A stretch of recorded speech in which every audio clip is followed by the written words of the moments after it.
हाय दोस्तों, हाय गाय, नमस्ते, प्रणाम। मैं हूँ रीनू आपकी। और प्लीज़ आप लोग मेरा भी सपोर्ट कीजिए। और मैं जा रही हूँ एक देवी गिफ्ट आने। कैसा लगे आप लोगों को? लाइक शेयर सब्सक्राइब कीजिएगा दोस्तों प्लीज़। और मेरा भी सपोर्ट कीजिए प्लीज़। आप लोगों के सपोर्ट की मुझे बहुत ज़रूरत है। प्लीज़ आप लोग सपोर्ट कीजिएगा। एक देवी मुझे बहुत पसंद है, देवी गीत जो मैं सुनाने जा रही हूँ आप लोगों को। और कैसा लगा, मेरे मुख से कैसा लगा, आप लोग कमेंट में बताना प्लीज़। मैयरिया कवने करनवा भुलैलू ना हो, भुलैलू ना। सुन ले कि यहीं राह गईलू, मोरे घर अइलू ना। सुन ले कि यहीं राह गईलू, मोरे घर अइलू ना। खबरिया कवने करनवा भुलैलू ना हो, भुलैलू ना। सुन ले कि यहीं राह गईलू, मोरे घर अइलू ना। सूरज देव से पहले अखिया हम खोले लाए मैया। सूरज देव से पहले अखिया हम खोले लाए मैया। सुकवा से पहले जय माता दी हम बोली लाए मैया। सुकवा से पहले जय माता दी हम बोली लाए मैया। मैया आखी मोले लिए मैया। खबरिया कवने करनवा भुलैलू ना हो, पठैलू ना। खबरिया कवने करनवा पठैलू ना हो, पठैलू ना। सुन ले कि यहीं राह गईलू, मोरे घर अइलू ना।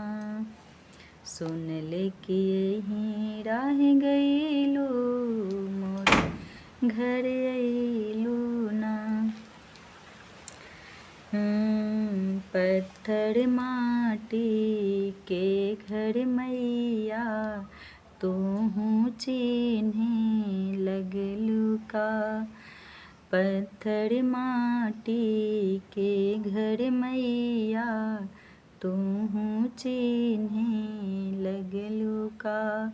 धन निर्धन में भेद करे जग तूहू ऐसन भैलू का।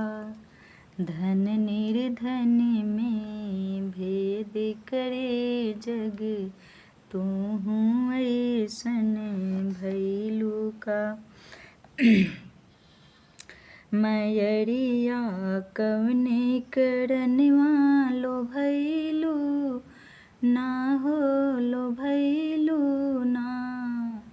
मैयरिया कवने करनवा लोभैलू ना हो, लोभैलू ना। सुन ले कि यहीं राह गईलू, मोरे घर अइलू ना।